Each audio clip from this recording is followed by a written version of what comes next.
Doing your voiceover for the Monday edition of BettorCenter Live. Thank you for tuning in. Here's our host, Lou Diamond. Lou Diamond, our host. Apparently, Lou has muted his microphone, so Testing. I will talk for Lou for a minute or two until he realizes that he has his mic muted. Thanks for tuning in, everybody. Good Monday afternoon. Ready for a new week of action. NBA concluded their season yesterday. NHL playoffs. Why are you talking over me? Because your mic was muted. Go ahead, man. All right, no, go ahead. Continue. I was just discussing what NHL playoffs underway. NBA playoffs will soon be getting underway, and MLB is just hitting their full stride here as the weather heats up. So got a lot happening. All right, so we got a little bit of MLB for us today, and a little bit of NHL handicapping and NHL games. So I did saw a little something in the NHL again today with the obvious Washington Capitals. Got to be rolling with that again. What's up, Matty Stotty? What's up, Matty Ice? Oh, what up? What up? Sorry, I didn't know which nickname you're going to use. How we doing today? How was the weekend? Use whatever nickname you want to use, and then I'll make a new one on top of it. Just call me Rabbit Hole Lou. Just call me Rabbit Hole Lou. Rabbit Hole Lou. All right. Rabbit hole.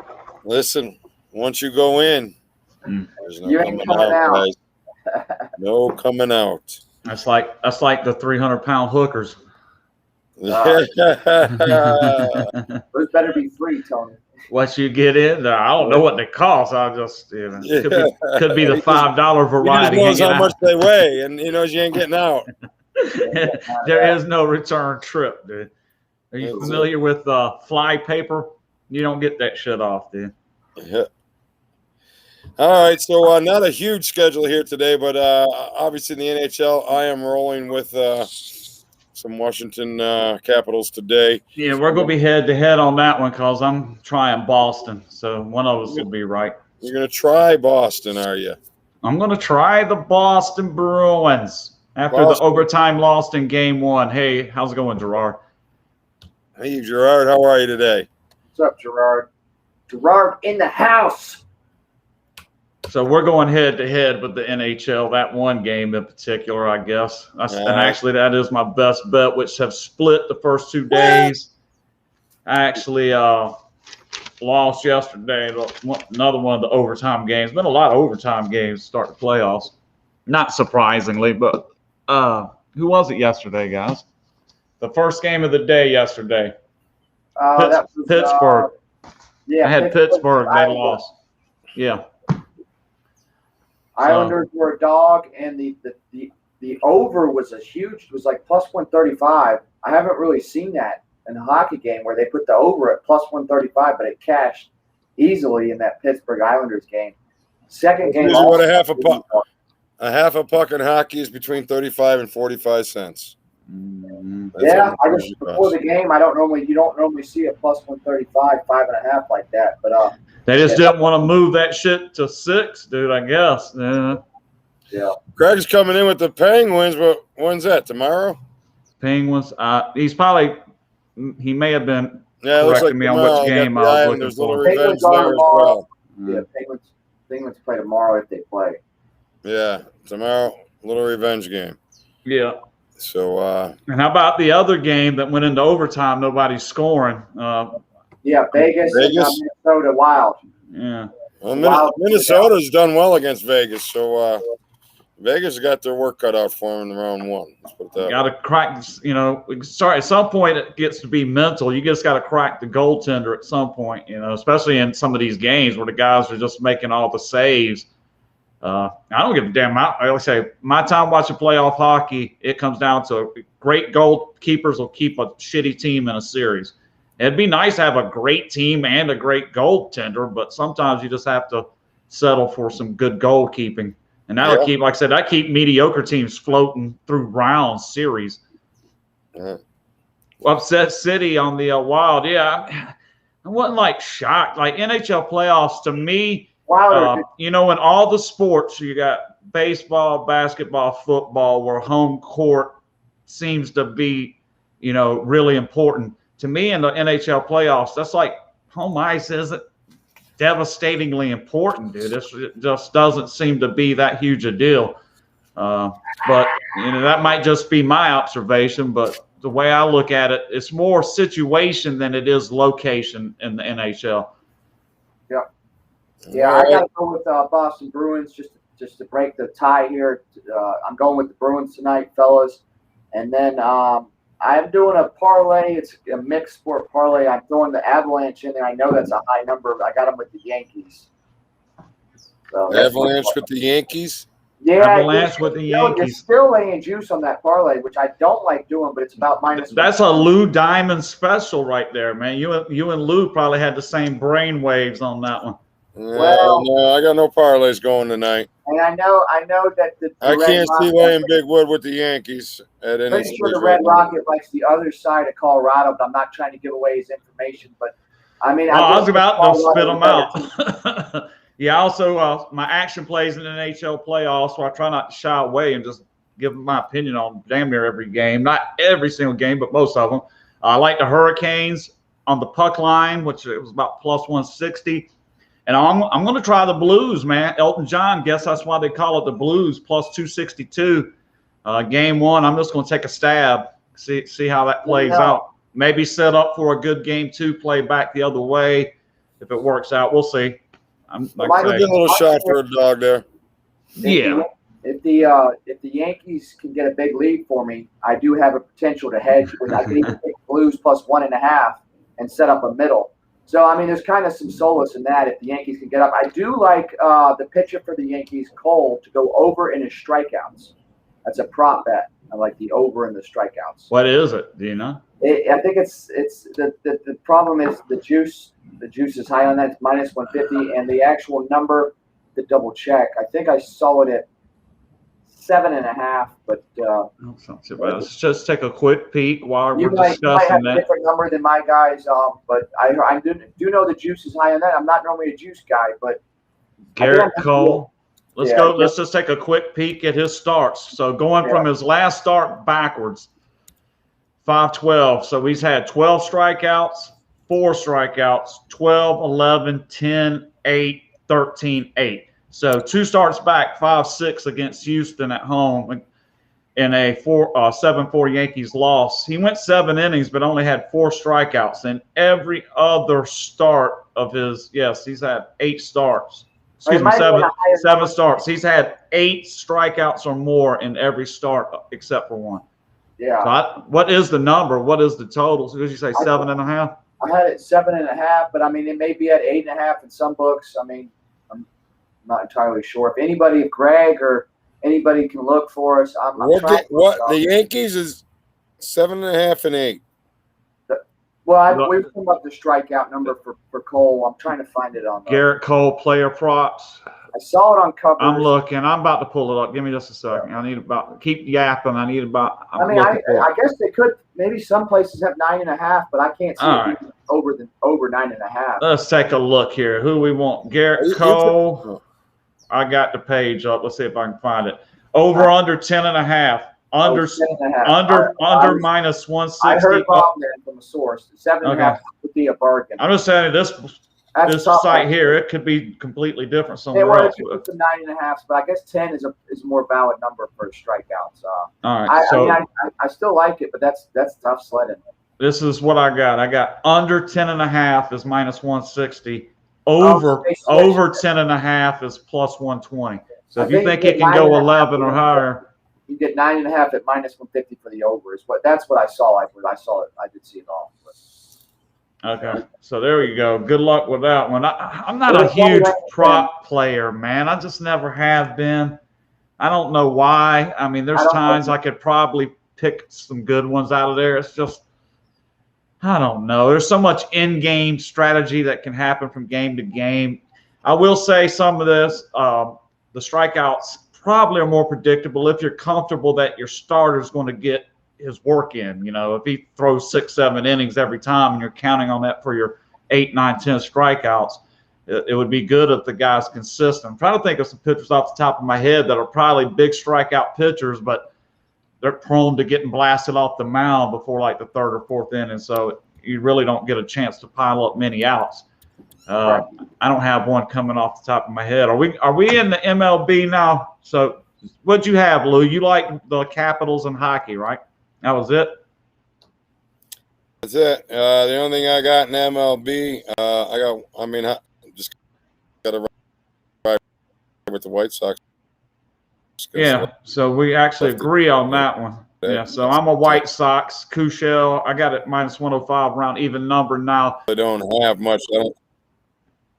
I went and pulled up some numbers. Pretty much. Yeah, I pulled up a bunch of numbers on the White Sox game. That is my best bet. White Sox, dating back to the beginning of last season, are 21-2 against left-handed starting pitching. 8-2 this season, 13-0 last season. J.A. Happ had been great until his last start. So this is what's tricky here. I wouldn't even call it tricky. It's just unusual. J.A. Happ and Kushel was the exact same matchup for the last start for both these pitchers, White Sox against Minnesota. But Happ, through 3 innings, gave up 9 runs. Same exact J.A. Happ, by far the worst start of the season. He had only given up 1 or 2 runs in every other start. So here, that exact same pitcher comes back against the same team that just rocked him, and he's taking money. So I don't care. I'm taking the White Sox. If they burn me once, they'll get me here, but I'm going to take it. I do have 3 other action plays. Washington Nationals with Lester on the mound. The New York Mets with Walker on the mound, both underdogs around the +130 range. And then I did a 2-team parlay, which I actually cashed my one yesterday. Today it was the Yankees and Padres, and that was +102. Both of them heavy favorites. Yu Darvish and Garrett Cole. I like the situation for both of them, but I hate the price. I'm not going to – occasionally I would run line one of these, but honestly I decided just to put them both together. That's my Lou Diamond special 2-team parlay. That's going to be the Yankees and the Padres. Comes out to +102. So that's four total plays for me in MLB tonight. All right, there we go. So, all right, what do you got today in the MLB there, Mr. Stotts? I'm going to try some totals, mixed bag always with the totals. I do like the Braves over. I know Fried pitched real good last time. I think he could get hit tonight, but I think the Braves might put some up. I also like the over in the Arizona Diamondbacks. I'll take a chance. I know Buehler's a very good starter for the Dodgers, but Bumgarner can be spotty, and I think you're getting even money on that over. So I like the over in the Dodgers, over on the Braves, and I think I'm just going to leave it to those two. Kind of just keep it on those two. All right, there we go. So anybody have anything else they want to throw out there? Just noticing both the underdogs I like. If you weighted on both the underdogs I like, they're both being bet against right now. So that's Lester and Walker. Neither one of them getting any love from the gamblers right now. So that's a mixed bag for me. That's why I say I never try to read much into it. I bet early and I'm done with it. But a lot of people start reading into where the money's going by this time of the day, and they'll ask me, I'll get this text more than anything. Why is XY line dropping? Why is such and such line dropping? And, it's really a kind of a tough question, unless I'm going to stand outside a sports book with a clipboard surveying every gambler as they pull up their tickets off and walk out. Excuse me, sir, could you tell me why you bet that way? And I'm writing down. I'm just basically trying to guess what people are thinking. My main thing I always tell people, I think they're betting against it. That's why is the line going that way? Because people are betting the other way. That's typically the easy answer. But I try not to read too much because people are right and people are wrong. I've seen it go. Trust me, I've been doing this almost 30 years, but I've seen big line moves win. I've seen big line moves lose. Damn near about equal. I really couldn't put my thumb on which way that goes. So, and like everything else, it's a mixed bag. But I will say tonight, it looks like my action is getting bet against. I like Kushel, Lester, and Walker, and all three of those pitchers are not getting any love. So might not be my day, but we'll see. I think I would rather have the public betting against you. I'd rather be more comfortable with that because you don't really want to be a public guy the whole time. I think that's how you end up in the poorhouse. Just taking the public every night, you'll have. Yeah, I kind of agree with that. Supposedly, like the heaviest bet games every single day. Because I think most people are kind of the novice gamblers, let's say, are looking for the quote easier bets, especially in baseball. And that's why you'll see, whatever the big, huge juice is tonight. I mean, like the Yankees. I'm probably that shit hadn't went. That's actually stayed about the same, which is surprising. 270, and it's still 270. Darvish has went up about a quarter. 180 open now. I see anywhere from 2.5 to 220. Yeah, 20 days. Clear hands gotten sharper.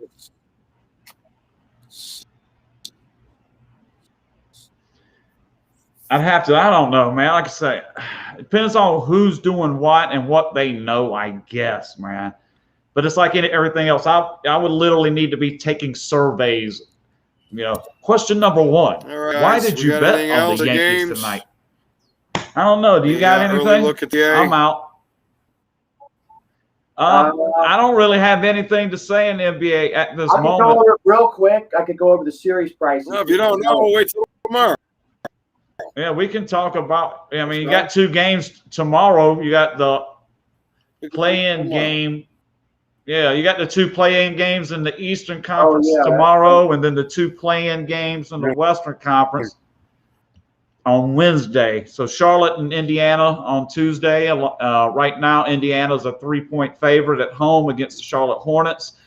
Winner of that game advances. The loser is immediately out of the playoff contention. And then you got Boston and the Washington Wizards in Boston. Right now, the Celtics are favored by 2. I think we froze on me again.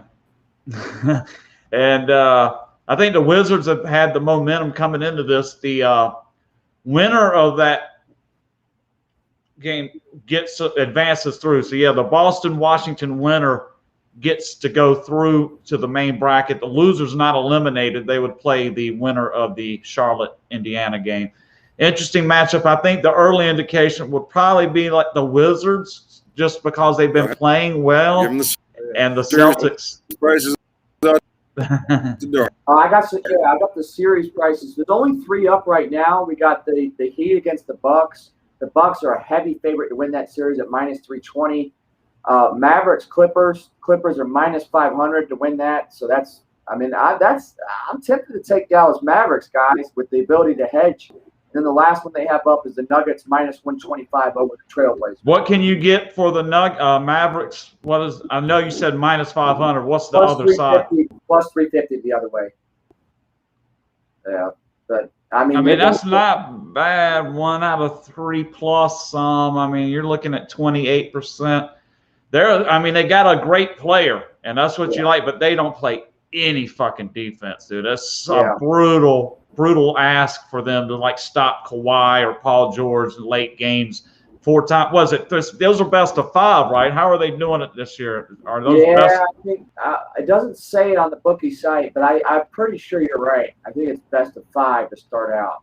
We have to double check. Right. What about the Trailblazers Nuggets? Any lean on that one? I kind of like the Blazers sometimes for some reason more than maybe I should. I just kind of like their guard play. You can get a lot of good mileage out of Lillard and McCallum, who I noticed is actually back playing. He wasn't playing for quite a while, but now I think those two make a pretty good backcourt, and they trust each other, which helps a lot when you got 2 guys that are willing to pass it back and forth to each other. I like that. So I'm going to lean to Portland in an upset, and Lou wants to wrap it up. All right, well, I'm good. All the plays tonight, White Sox, best bet, and I like the Bruins. Who do you like, Matty? Run it over real quick. Yankees, Colorado Avalanche parlay, over Braves, over Dodgers, and that'll suffice tonight, guys. Thanks for having me. We'll see you soon. And I'm going to bail out too. Good luck tonight. Talk to you guys tomorrow. Okay, guys. I'm out of here. Health as well.